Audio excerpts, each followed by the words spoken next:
بسم اللہ الرحمن الرحیم۔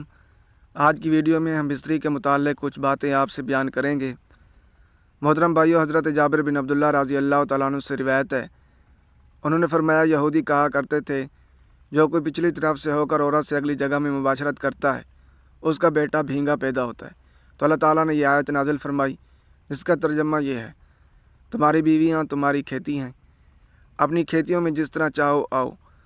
محترم بھائیو، ہم بستری جمعہ والے دن کیوں نہیں کرنی چاہیے؟ ہم بستری جمعرات کو کیوں ضروری ہے؟ جمعہ کا دن ہم بستری بھی ایک خاص دن ہے۔ ہم بستری جمعہ کے دن کرنے کے فائدے اس ویڈیو میں آپ کے سامنے پیش کریں گے۔ حضرت علی رضی اللہ تعالی عنہ نے فرمایا، ہر دن ایک سا ہوتا ہے مگر جمعہ کا دن جو ہے وہ جمعرات سے بھی زیادہ تر افضل ہے۔ حضرت عائشہ صدیقہ رضی اللہ تعالیٰ عنہ نے عرض کیا، یا رسول اللہ صلی اللہ علیہ وسلم، عورتوں کو تو بہت سا ثواب مل گیا، مردوں کے بارے میں بھی ارشاد فرمائیے۔ یہ سن کر نبی پاک صلی اللہ علیہ وسلم مسکرائے اور فرمایا، مرد عورت کا ہاتھ پکڑ کر جب عورت کو مانوس کرتا ہے تو اس کے لیے ایک نیکی لکھی جاتی ہے۔ جو مرد پیار سے اپنی عورت کے گلے میں ہاتھ ڈالتا ہے تو اس کے ہاتھ لگانے میں 10 نیکیاں لکھی جاتی ہیں۔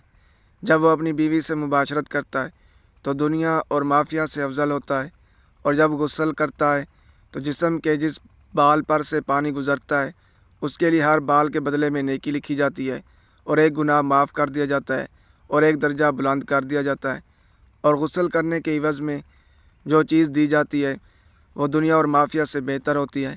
اور بے شک اللہ تعالیٰ اس پر فخر کرتا ہے اور فرشتوں سے کہتا ہے کہ میرے بندے کی طرف دیکھو کہ ایسی سرد رات میں بھی غسل جنابت کے لیے اٹھا ہے اور اس بات پر یقین رکھتا ہے کہ میں اس کا رب ہوں۔ تم اس بات پر گواہ رہو کہ میں نے اس کو بخش دیا۔ جمعرات اور جمعہ کو ہم بستری اور غسل کی ترغیب اس لیے دی گئی ہے کیونکہ مردوں کو نماز جمعہ کی ادائیگی کے لیے جامع مسجد جانا ہوتا ہے تاکہ آتے جاتے کہیں نظر پڑ جانے سے طبیعت میں کسی قسم کی شہوت پیدا نہ ہو، اور خواہش نفس سے اطمینان ہونے کے سبب نماز اور خطبہ میں دل جمی حاصل ہو۔ حدیث نبوی صلی اللہ علیہ وسلم ہے کہ مرد کا اپنی بیوی کے ساتھ اکٹھے ایک بستر پر سونا افضل ہے، یہ کہ کسی ایک کو عذر ہو، اس لیے کہ مقصد ہم بستری کرنا نہیں بلکہ مقصد بیوی کے دل کو خوش کرنا ہے۔ بیوی کے دل کو خوش کرنے کے لیے ایام کے دنوں میں بھی اس کے قریب ہو جانا گویا انبیاء علیہ السلام کی سنت ہے۔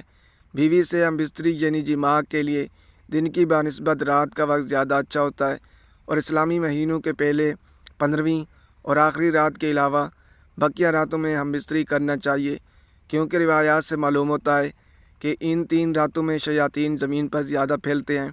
اور ہفتہ کے اعتبار سے جمعہ کی شب میں بعض فقہا نے جماع یعنی ہم بستری کو مستحب لکھا ہے، اور شب میں بھی شروع حصہ کی بنسبت آخری زیادہ مناسب ہے کہ رات کے حصوں میں سو لیا جائے تاکہ دن بھر کی تھکن سے راحت ملے اور مکمل سکون حاصل ہو۔